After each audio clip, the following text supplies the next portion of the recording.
આ દુનિયામાં છે ને બધી વસ્તુ સમજવી બહુ સરળ છે, પણ કોઈનો પ્રેમ સમજવો એ બહુ દુષ્કર છે.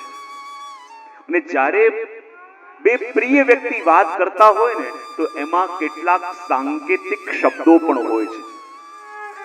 જ્યારે બે પ્રિયજનો કે જેને એકબીજા માટે અગાધ પ્રેમ છે વાત કરતા હોય તો વાત કરે છે આપણને દેખાય, પણ શું વાત કરી દીધી એ ખાલી બે જ જાણી શકે, કે જે કહી રહ્યો છે અને બીજો જે સાંભળી રહ્યો છે. એમ આ બધા જ્યારે પણ ગીતોનું વિવેચન યા દર્શન આપણે કરતા હોઈએ, હું બહુ દ્રઢપણે માનું છું કે ભ્રમર ગીતનો ભાવ, એ ગોપીઓએ જે હૃદયની વેદના વ્યક્ત કરી છે, એ ભ્રમર ગીતનો મૂળ ભાવ, એનો મૂળ અર્થ દુનિયામાં ખાલી બે જ જણ જાણે. એક તો એ ગોપીઓ જેણે ગાયું અને બીજા પ્રભુ કે જેના માટે ગાયું. આપણે તો ખાલી એક અંદાજ લગાવવાનો પ્રયત્ન કરી શકીએ કે કદાચ આવું હોઈ શકે, આવું હોઈ શકે.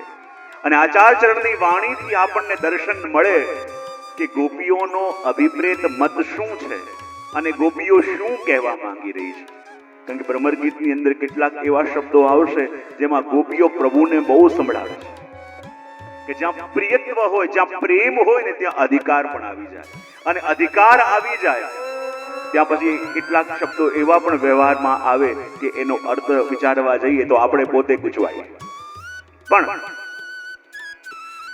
કાલે આપણે દર્શન કર્યું કે ભગવાન મથુરામાં ઉભા ઉભા ગોકુલ તરફ દ્રષ્ટિ કરીને રડે છે. ભગવાનના પ્રેમનો દર્શન આપણે કર્યું કે એ કેટલા ગોપીઓને યાદ કરે છે, એ કેટલા નંદ યશોદાને યાદ કરે છે. ભગવાનના પ્રેમનો દર્શન તો આપણે કર્યું, પણ ગોપીઓના પ્રેમનો દર્શન પણ કરવું પડશે. અને ગોપીઓના પ્રેમનો અનુભવ કરાવવા માટે જ્યારે ઉદ્ધવજી ભગવાનને કહેવા લાગ્યા કે પ્રભુ, આપ જે આ ગોપીઓને યાદ કરો છો, જે આ વ્રજને યાદ કરો છો, એ ખાલી મને લાગે છે કે આપનો મોહ છે.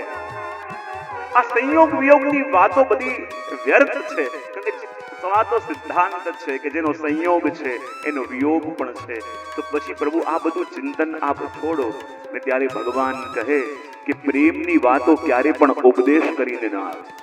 ભગવાન ચાહતા તો ઉદ્ધવજીને પ્રેમનો ઉપદેશ કરી શકતા કે નહીં? એકાદશ સ્કંદમાં જે ભાગવત ધર્મનો ઉપદેશ આખો ભગવાને ઉદ્ધવજીને કર્યો છે અને કહ્યું કે મારા જ્ઞાન વંશના ઉત્તરાધિકારી તમે છો. અને જ્યાં પોતાની જ્ઞાન પરંપરાનો અધિકારી ઉદ્ધવજીને બનાયા, તો પ્રેમનો સિદ્ધાંત ભગવાન પોતે પણ ઉદ્ધવજીને સમજાવી શકે એમ હતા કે નહીં? હા કે ના તો પાડો. તો એ પાછા એમને વ્રજમાં મોકલવા કેમ પડ્યા? ત્યાં ને ત્યાં પ્રેમનો પાઠ ભણાવી શકતા હતા, ત્યાં ને ત્યાં પ્રેમનો સિદ્ધાંત ભણાવી શકતા હતા. કારણ કે આ જગતમાં એક નિયમ છે, તમે કોઈ ધનવાનની પાસે બેઠા હો તો માત્ર પાસે બેસવાથી તમે ધનવાન થઈ જાઓ. હા કે ના તો પાડો. કોઈ બહુ પહેલવાન યા શક્તિશાળીની પાસે બેઠા હો તો એની પાસે માત્ર બેસવાથી તમે પહેલવાન થઈ જાઓ. કોઈ બહુ બુદ્ધિમાન હોય એની પાસે તમે બેઠા હો તો બેસવાથી શું તમે પણ બુદ્ધિમાન થઈ જાઓ? આ દુનિયામાં ધનવાનની પાસે બેસવાથી ધનવાન થવાતું નથી, બુદ્ધિમાનની પાસે બેસવાથી બુદ્ધિમાન થવાતું નથી, શક્તિમાનની પાસે બેસવાથી શક્તિમાન થવાતું નથી. ખાલી એક પ્રભુના પ્રેમી એવા હોય છે કે એની પાસે જાણતા અજાણતા બેસી જાઓ તો પણ પ્રભુના પ્રેમી થયા વિના રહી ન શકો. અને ભગવાન કહે છે કે આને ઉપદેશ આપીશ તો ઉપદેશથી એની બુદ્ધિ ગ્રહણ કરશે. ઉપદેશ ગ્રહણ કોણ કરે? બોલે બુદ્ધિ.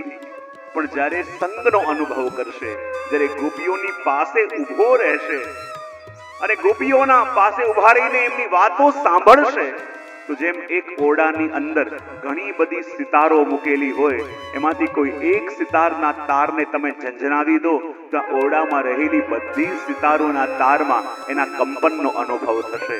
ને ભગવાન કહે કે જ્યારે મારી વિયોગમાં તપતી એક ગોપીઓના પાસે આ જશે અને ગોપીઓના શબ્દોનો ઝંકાર જ્યારે આના હૃદય સુધી પહોંચશે તો આ પણ મારા પ્રેમના રંગે રંગાયા રહી નહીં શકે. અને માટે ભગવાને ઉદ્ધવજીને મોકલ્યા. કાલે એ પણ આપણે દર્શન કર્યું કે સૌથી પહેલા નંદ યશોદાને મળવા માટે આવ્યા. અને કાલે આપણે એ પણ જોયું કે જ્યારે મળવા માટે આવ્યા અને નંદ અને યશોદાએ એક એક નંદાલયની બધી લીલાઓ બતાવી, નંદાલયના સ્થાન બતાવ્યા કે અહીંયા પ્રભુ સ્નાન કરે છે, અહીંયા પ્રભુ ભોજન કરે છે, અહીંયા પ્રભુ પહોળી જાય છે. અને આજે પણ એ જગ્યાઓ, એ સ્થાન એવા લાગતા હતા જેને પ્રભુ અહીંયા શૈયાજીમાં આજે પણ રોજ પોળવા પધારે છે. ભોગ ઘરમાં ગયા ત્યાં જઈને પણ લાગે છે જાણે પ્રભુ આજે પણ અહીંયા અરોગવા રોજ પધારે છે. અને નંદ યશોદાની અવસ્થાને જોઈને લાગી કે એમને તો ક્ષણે ક્ષણે પ્રભુનો અનુભવ થઈ રહ્યો છે. ઉદ્ધવજી વિચાર કરે કે મને પ્રભુએ મોકલ્યો હતો કે સૌથી પહેલા જઈને મૈયા અને બાબાને સાંત્વના આપજે કે પ્રભુ જરૂર પધારશે. પણ જ્યારે આમની અવસ્થા જોઉં છું મને તો લાગે છે કે પ્રભુ એમને છોડીને ક્યાંય ગયા જ નથી. ક્ષણે ક્ષણે પ્રભુના સાનિધ્યનો અનુભવ કરે છે. ક્ષણે ક્ષણે એમને અનુભવ થાય છે કે પ્રભુ મારી આસે પાસે છે. તો એમને ઉપદેશ શું આપું?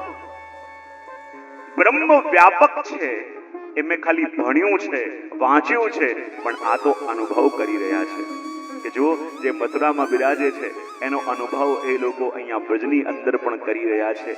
ક્ષણે ક્ષણે અનુભવ કરે છે. જે વસ્તુ હું ભણ્યો છું એનો અનુભવ મેં આંખોથી અહીંયા બ્રજમાં આવીને કર્યો. ને જે નંદ અને યશોદા સતત પ્રભુના પાસે હોય અને પ્રભુ એમની પાસે જ અહીંયા હોય એવો અનુભવ મને અહીંયા નંદાલયમાં આવીને થઈ રહ્યો છે. અને અનુભવ જ્યારે થયો, ઉદ્ધવજી કહે કે આમને ઉપદેશ શું આપું? પણ છતાં મન થયું કે પ્રભુએ જે સંદેશ મોકલાયો છે એ સંદેશ મારે એમને કહેવો તો પડશે. મનમાં ગ્લાનિ પણ થઈ રહી છે કે જેને ક્ષણે ક્ષણે પ્રભુનું સાનિધ્ય મળી રહ્યું છે, ક્ષણે ક્ષણે જાણે પ્રભુ એમની પાસે છે એ અનુભવ કરી રહ્યા છે. અને એમને મારે ઉપદેશ આપવો પડશે કે પ્રભુનો વિયોગ ન કરો. જ્યાં મને વિયોગ દેખાતો હોય, ઘણીવાર દૂર રહીને પણ નજદીકી દેખાતી હોય અને ઘણીવાર કોઈની પાસે હોય તોય દૂરી દેખાતી હોય. અહીંયા જ્યારે આવ્યો પ્રભુ છોડીને મથુરા ગયા છે, પણ મને અનુભવ એમ જ થાય છે કે જાણે પ્રભુ અહીંયા જ ક્યાંક રમી રહ્યા છે. હવે એને ઉપદેશ આપું તો શું આપું? છતાં જે કાર્ય સોંપીને પ્રભુએ એમને મોકલ્યા હતા એ ઉપદેશ તો આપવો પડે. અને માટે કહેવા લાગ્યા કે જો બાબા, પ્રભુએ કહેવડાયું છે કે એમને તો આવવાની બહુ ઈચ્છા હતી, પણ રાજકાજની જવાબદારીના હિસાબે. અને એમણે કહ્યું છે કે મારા બાબા નંદ મને હંમેશા શીખવાડતા કે જે જવાબદારી મળી છે એ જવાબદારીને પૂર્ણ રીતે નિભાવવી જોઈએ અને એમના જ વચનો ક્યાંક વ્યર્થ ન થઈ જાય. જે જવાબદારી મળી છે એ છોડીને હું વચમાં આવી જાઉં તો મારા બાબા માટે લોકો શું કહેશે કે કેવા સંસ્કાર આપ્યા છે, જવાબદારી નિભાવતો નથી. અને આંગળી મારા બાબાની ઉપર ઉચકે અને એ હું ચાહતો નથી. માટે હું મથુરામાં રહું છું અને રાજકાજની વ્યવસ્થા કરી એને અનુકૂળ કરી હું જરૂરથી વચમાં આવીશ. એ વસ્તુ તો એમણે પ્રભુનો સંદેશ મોકલ્યો, પણ જ્ઞાની છે ને ઉદ્ધવજી, જ્ઞાની છે. પ્રભુએ એમને ચેતવ્યા હતા કે જો જ્યારે ઉપદેશ આપો અને મારો સંદેશ આપો તો મારા જ શબ્દોમાં ઉપદેશ આપજો તો એમનું મન શાંત થશે. તમારી બુદ્ધિ એમાં એડ કરી તો બધી વસ્તુ બગડશે. પણ જ્ઞાનીનો સ્વભાવ હોય ને, એને વિચાર કર્યો કે હું બૃહસ્પતિનો જ્ઞાની શિષ્ય આટલું ભણ્યો, કયા દિવસે કામ આવશે? આટલું હું ભણીને આવ્યો છું, કામ ક્યારે આવશે? તો પ્રભુએ તો એટલું કહ્યું હતું કે રાજકાજ નિવૃત્ત કરીને જલ્દી પાછા પધારશે. પણ ઉદ્ધવજીથી રહેવાયું નહીં અને એમણે પોતાનો જ્ઞાનનો ટોપલો ત્યાં ઉઢોળ્યો અને કહેવા લાગ્યા કે અરે જુઓ નંદ યશોદા, આપ તો સમસ્ત દેહધારીઓની અંદર સૌથી ભાગ્યશાળી છો. સમસ્ત દેહધારીઓમાં ભાગ્યશાળી એટલા માટે છો કે સ્વયં બ્રહ્મ તમારા ઘેર અવતરિત થયા. મૈયા વિચાર કરવા લાગી, આ વળી બ્રહ્મ કયો? મારો તો એક દીકરો કનૈયો હતો જે મને છોડીને મથુરા ગયો. આ કયા બીજા દીકરાની વાત કરે છે કે જે બ્રહ્મ છે? અને ઉદ્ધવજી કહેવા લાગ્યા કે જો સમસ્ત દેહધારીમાં આપ કેવા ધન્ય કે સ્વયં પુરુષોત્તમ સ્વયં બ્રહ્મ. યશોદા વિચાર કરે, હમણાં તો કહેતા હતા કે કોઈ બ્રહ્મ નામનો દીકરો મારે ત્યાં આવ્યો છે અને પાછું આ પુરુષોત્તમ વળી કોણ? મૈયા અને બાબા વિચાર કરે છે કે અમે તો અમારા લાલાની વાત સાંભળવા અહીંયા આવ્યા હતા અને લાલા વિશે કંઈ કહેશે એ જાણવાની જિજ્ઞાસા કરતા હતા. અને આ તો કોઈ બ્રહ્મની વાત કરે છે, કોઈ પુરુષોત્તમની વાત કરે છે કે જેની સાથે અમારે કોઈ લેવા દેવા.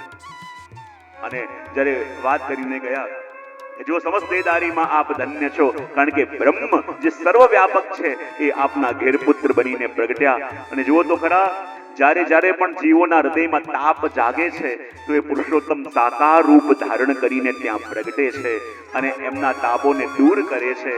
અને એ ઉપદેશ ઉદ્ધવજીએ પ્રભુને, ગોપીઓને અને યશોદાજીને આપ્યો.